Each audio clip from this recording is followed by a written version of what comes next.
આપણી પરંપરા હકારાત્મક છે, વિરોધ ન કરવો. જો આપણે અમે ઘણીવાર સાહિત્યમાં કહેતા હોય કે ભાઈ ડાયામાં ડાય કોમ કોણ, તો આપણે એમ કે વાણિયા. આ મારા વધારે પ્રોગ્રામ સાહેબ એના રહે, પાલીતાણા મારે નજીક રહ્યું ને, અને એ પ્રોગ્રામ સાહેબ 1.5 કલાકનો, 1.5 કલાકમાં તો બહુ સરસ મજા આવી ગઈ, હવે પૂરું કરી નાખો. અને પાછું સાહેબ બધું પોચું જ બોલવાનું. આમ કડળન ભડળન કાંઈ નહીં, શરૂ કરજો દઉડમાં નહીં, ધીરે ધીરે છોકરા રડે છે, આવું રાડ્યું નહીં નાખ. મને બહુ ગમે સાહેબ આ એના ગીતોય પોચા. પંખીડા ને પિંજરું પોચું લા, કઠણ વસ્તુ બોલવાની જ નહીં. જો એ કોઈ દિવસ કોઈ વાતમાં વિરોધ નહીં કરે, કારણ કે એને બધી ખબર પડે. જો અત્યારે આપણા 2 વાણિયા દિલ્હી ગયા, હે, કારણ કે પહેલા વિચાર કરી લે પછી ડગલું ભરે.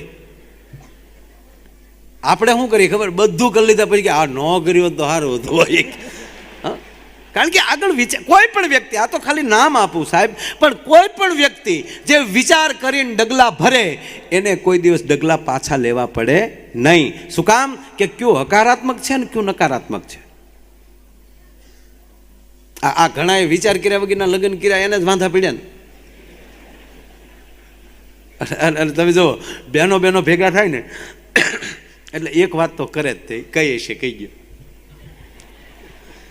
બહેનો ભેગા થાય એટલે એક વાત તો કરે ને, એમાં જ આમ બેસીને એમાં એક વાત તો કરે, તમારા ભાઈમાં બુદ્ધિ નહીં. અને વાત 110%ની છે. ખરેખર જો બુદ્ધિ હોય તો હામેલી જે અમે ઘોડે સડીને જે આવ્યા છે એ ધંધા કરીએ ખરા. અને હાવ ત્રીજી વાત એ કહું, જેટલા બુદ્ધિવાળા બન્યા એ હલવાણા છે, જેટલા બુદ્ધિવાળા બન્યા એ જ મૂંઝાણા સાહેબ. જેનામાં બુદ્ધિ નથી એને કાંઈ તકલીફ નથી. જો આ મને અંગ્રેજી બિલકુલ નથી આવડતું, બરોબર વેજે બાપુ, મને અંગ્રેજી નથી આવડતું, કારણ કે હું ભણવા ગયો તેથી ટ્રાફિક બહુ હતું. અને હકીકત મારે હારે ભણતા એ લોકોને હજી વ્યામ છે કે ઈ જ માયો ભાઈ છે, હજી સાચું નથી માનતા કે એ તો ન જ હોય, એમ ક્યાંય નહોતો હાલે એમાં. તો મને અંગ્રેજી નથી આવડતું. ઘણા મને પૂછે, આપ બધાની કૃપાથી લગભગ 27-28 દેશમાં હું જઈ આવ્યું, પૃથ્વી ફરતો આટો ફરી ગયો છું 2-3 વાર. એટલે એ તાળીઓ પાડવાટો નથી કહેતો, સાંભળો પહેલાં, એ તો મારી રીતે ગયો છો એટલે તમે સાંભળો. પણ એટલે મને ઘણા પૂછે, આમાં શું થાય, તમે તાળીઓ પાડો મારો સમય વયો જાય. હા, તમે તાળીઓ પાડો એટલે મજા જ આવે. કલાકાર હરખ પુદડો હોય, એને 3 તાળી પાડો તો એ ટોશે સડી ગયો હોય.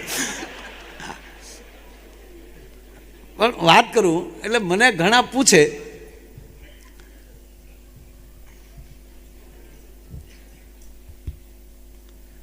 ગુણુભાઈ ક્યાં બેઠા? ગુણુભાઈ ડેલાવાળા નીકળી ગયા, ઠીક. હા, એ ક્યાંક સરગમ ક્લબ કરે ને એટલે મજા આવે, એના પ્રોગ્રામ વરહે એક હોય. પણ સાહેબ મને ઘણા પૂછે કે માયાભાઈ તમને અંગ્રેજી નથી આવડતું? મેં કીધું નહીં.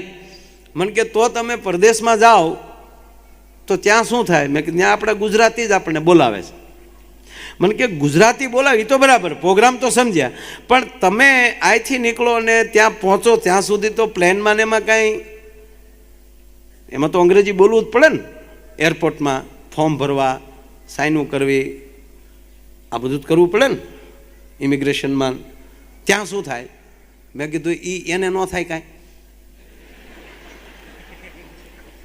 મને કે ત્યાં તમે મૂંઝાવ નહીં ઈવડાવ્યું? મેં કીધું ન મૂંઝાય, આપણે હું મૂંઝાવાનો ઈજારો રાખ્યો? નહીં, ગુજરાતી શીખો, બોલો ગુજરાતી. શું કામ પીવો છો?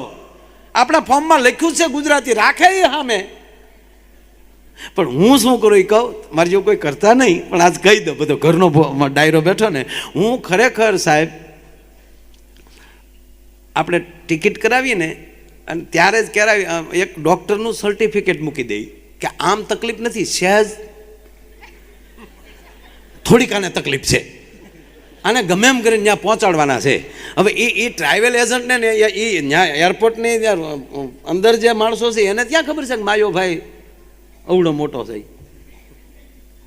એટલે એ લોકોને કીધું કે આ ગાંડો છે ટૂંકમાં. સાહેબ તમે સાચું નહીં માનો, એરપોર્ટના માણસો બહાર ઊભા હોય 4 જણા લેવા. હા, એ બે કર હોકી ટોકીવાળા વચ્ચે એક મેડમ આપણા બધા પેપરો લઈને આગળ આવ્યા જતા હોય, પણ હું એ વળી ચમ ધડ્યો જા વારો વાર. એ આપણું બોર્ડિંગ કરી નાખે, આપણું ફોર્મ ભરી દે અને ઠેઠ પ્લેનના દરવાજા સુધી એર હોસ્ટેસને ભલામણ કરી દે કે આના બિઝનેસ ક્લાસ ટિકિટ પણ ધ્યાન રાખજે, આને હાંસવીને રાખવાના છે. હવે તમે કલ્પના કરો કે એરપોર્ટમાં માયો આયર આ રીતે નીકળે તો એ 5 જણાને જ ખબર છે ને આટા ઓછા છે, પણ આપણો ગુજરાતી ડાયરો જોઈ જાય. એ તો કોક તો એરપોર્ટમાં હોય ને, એને એમ થાય કે માયાભાઈની અહીંયા એન્ટ્રી પડે. વાહ,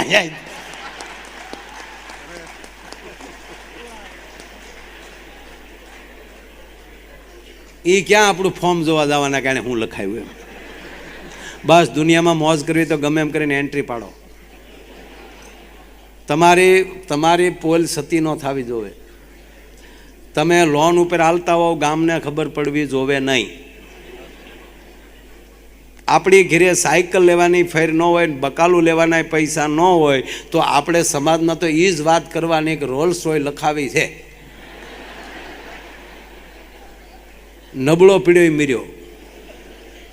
દુનિયામાં નબળું બિલકુલ પડવાનું થતું જ નથી સાહેબ. ઘણા વાતો કરે ને મને કે માયાભાઈ આ દુનિયા, અને હું મારા વિદ્યાર્થીઓને કહું, મારા પાછી સ્કૂલ છે બોલો. આ જેમ તમારા રાજકોટમાં સાયરામભાઈ બહુ સારી સ્કૂલ ચલાવે છે, એમ હું મારા વિદ્યાર્થીને કહું કે તમારે કાંઈ નહીં કરવાનું, અઠવાડિયે એકવાર 1 કલાક રોડે ઊભું રહેવાનું, અને રોડે જતા હોય માણસો જોવાના આ બધા ક્યાં જાય અને મારે ક્યાં જવાનું છે, હું શું કરું છું અને મારે ક્યાં પહોંચવું. એ બાળકોને એટલું જ કહું, તમારી માં તમને બહુ પ્રેમ કરતી હોય તો તમારા માટે રસોઈ બનાવી દે, તમારા માટે રોટલી ચોળી દે, અને બહુ પ્રેમ કરતી હોય તો કદાચ હાથમાં બટકું લઈ અને તમારા મોઢા સુધી કોળિયો આપે. પણ મિત્રો, ચાવવું તો તમારે પોતાને જ પડે ને પચાવવું તો તમારે પોતાને જ પડે. બાપ તમને બહુ પ્રેમ કરતો હોય તો તમારી ફી ભરી દે, સ્કૂલ અમારી બહુ સારી વ્યવસ્થા કરી દે, પણ ભણવું તો તમારે પોતાને જ પડે. એમ સાહેબ આ જીવનમાં જીવવું તો પોતાને જ પડે, એમાં બીજું કોઈ ના હાલે ભલા માણા. હા, પણ હા, કૃપા હોય તો સારા મિત્રો મળે, સારા આવા ગ્રુપ મળે. આ કૃપા છે. આજે બધા ભાવથી ભેગા થઈ અને સાહેબ આ 22 દીકરીઓના જે લગ્ન કરવા અથવા તો જે વૃદ્ધાશ્રમ ચલાવે છે એમાંય નામ આપ્યું દીકરાનું ઘર. ત્યાં શબ્દ વાપર્યો દીકરાનું ઘર. એને પણ એમ ન થાય. એક જગ્યાએ મારો વૃદ્ધાશ્રમનો પ્રોગ્રામ હતો, બોલો, વૃદ્ધાશ્રમનો પ્રોગ્રામ હતો. એક ભાઈ મને કે તમને શું લાગે ભાઈ, વાત કાંઈ કરાય નહીં, કાંઈક. અને તમે સાંભળજો, હાવ વૃદ્ધાશ્રમ કાંઈ બાળકો મૂકી જાય એવું નથી. છોકરા બહાર નોકરીઓ કરતા હોય, ઘરે એકલા ટીવી સામું બેસવું, સમય વડીલોને જાય નહીં સાહેબ. એટલે એક વડીલો ભેગો એક સત્સંગ આપણે માની લેવાનો. આ આપણો દેશી ચોરો પાછો ચાલુ થયો છે ભલા માણા. નહીંતર આપણા વડીલો ચોરે જ બેસતા છે ને આખો દી શું કરતા. પણ જે લોકો માવતરને જે દુખી કરે છે એ આખી જુદી વાત છે. એ તો વૃદ્ધાશ્રમ સુધી નથી પોગવા દેતા છે. અગાશીમાંથી ઘા કરી દઈશ.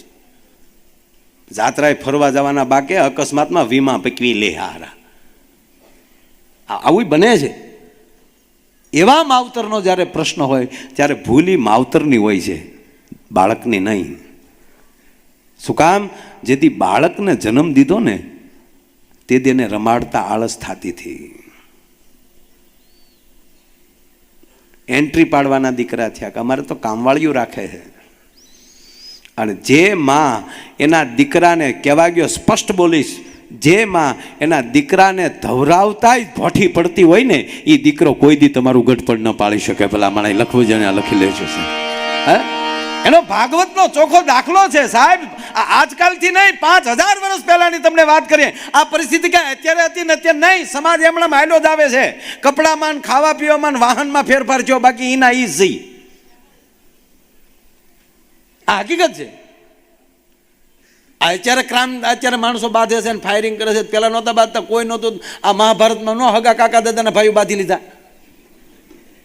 જો કોઈ નો આવ્યું. હવે ખૂટિયા જ બાંધતા હોય સાહેબ, કોઈ દી ખૂટીઓ ને હાંડિયો બાજ્યા જ નથી. પાડા જ બાંધતા હોય ભાઈ, કાકીડા જ બાંધતા હોય. કોઈ દી એરું કાકીડો હામાં છા જ નથી. એરું જ બાંધતા હોય. એરું ઘીરે જ એરું મહેમાન થાય. પણ એરું ઘીરે કોઈ દી ઘો મહેમાન થાય, મરવું હોય જાય.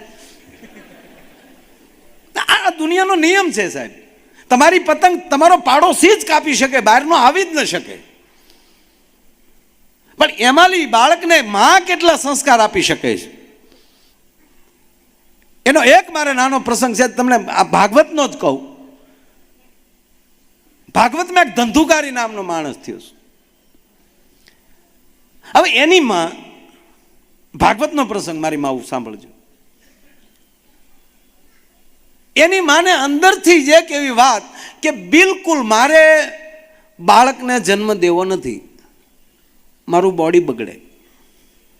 સાહેબ આ સમયમાં એની બેનને ફરિયાદ કરે કે બેન મારે શું કરવું, મારે. અને એના પતિ છે બિચારા માનતાઓ કરે બધે. એક ઘરે મહેમાન ગયા, 5 છોકરા, પણ આમથી આમ જાય ને આમથી આમ જાય ને. એના બાપા કહે તો કીધું કરે નહીં. પછી મહેમાને કીધું કે આ છોકરા માનતા ના લાગે. તાક તમને કેમ ખબર પડી? તાક તમારું નથી માનતા ને એટલે.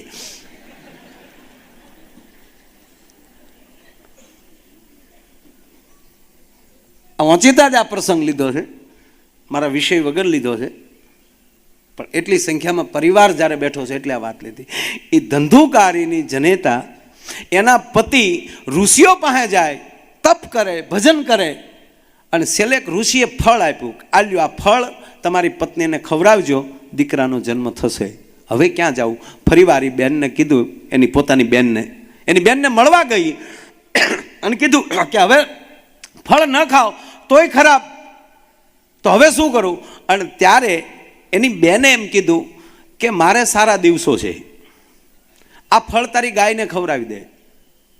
2-3 મહિના પછી તું મારે ઘરે રહેવાવી આવ, હું તેડી જઈશ, મારા બનાવીને કહી દઈશ કે સારા દિવસો છે એટલે હવે અમે ત્યાં રાખશું, દીકરાનો જન્મ થશે પછી મૂકી જાઉં. મારે જે બાળક જન્મે એ બાળક હું તને આપી દઈ, તું લઈને વહી આવજે. સાહેબ એ બાળક, એ ફળ છે એની ગાયને ખવડાવ્યું. ઓલે પણ જે દીકરાનો જન્મ થયો એનું નામ ધંધુકારી, એ હતો એની બેનનો દીકરો, આનો નહીં.